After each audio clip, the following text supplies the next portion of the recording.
A worrying story from the health sector. Public sector doctors are concerned that more and more children are dying in public hospitals. In an open letter, Pediatrician Tim de Maayer recounted harrowing stories of death to the young children due to poor conditions.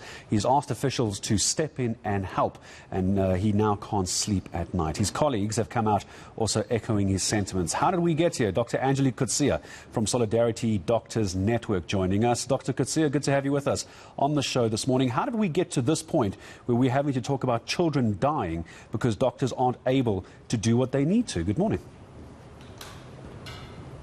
Good morning, Gareth, and good morning to all your viewers out there. Yes, indeed, it is sad.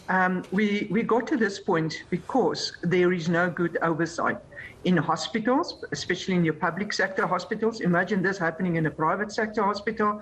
The outcry would be enormous. That hospital would be blocked, the clinics would be blocked. You will not see patients going there because they are paying for their services via their medical schemes, and they will not allow it. But somehow it is acceptable if you are practicing in the public sector hospitals. Now, this is not the first time this month, or not this month, this past few months, that the Rama Musa Mother and Child Hospital is in the news. So, and the dire circumstances that was coming to our attention via Dr. de Maayer was, you know, the lack of generators not kicking in, not enough generators.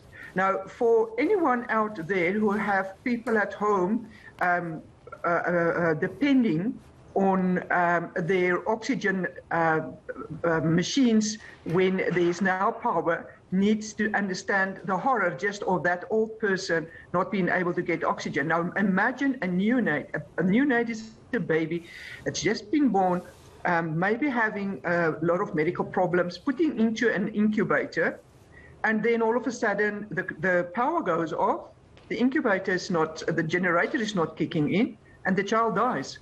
That is one of the biggest problems. So what we need to do is to ask these hospitals, these public hospitals, for audit, a forensic audit, as well as into what essential equipments are available, when was the maintenance done, are these equipment enough to sustain, especially when there's power outage. And let's face it, this is now part of our life.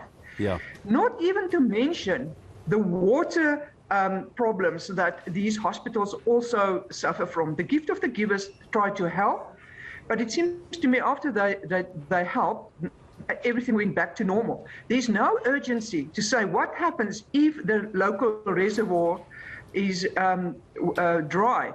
How are we going to make sure that there's running water in a hospital as well as electricity?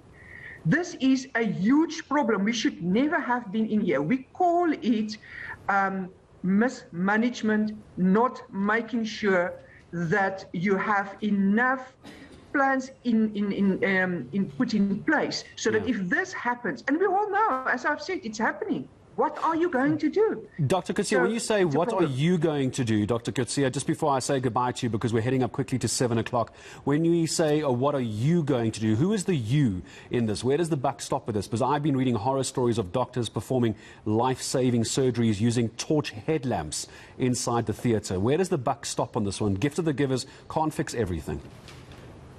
Gift of the givers can't fix everything. I fully agree with you.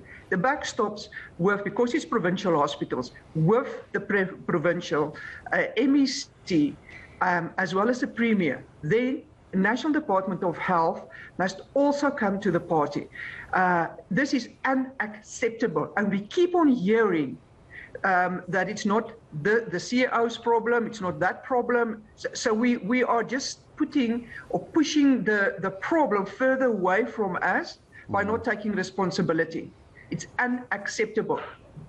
Provinces needs to be taken to account for this, what is happening. And this is what we're going to pick up on as well now as we take this story forward. Dr. Angelique Coetzee, always good to have you with us. Solidarity Doctors Network Advisory Committee. She's an advisor on that committee. Very worrying. You can imagine the horror for parents finding out that their children are sitting in incubators, neonatals, without power because of the generators failing and also as a lack of water, as Dr. Coetzee brings it up. There's a lot of people to talk to and follow up on this story, so we're going to keep on top of how we got here, how we're going to get out of here as well. But we are moving up very quickly.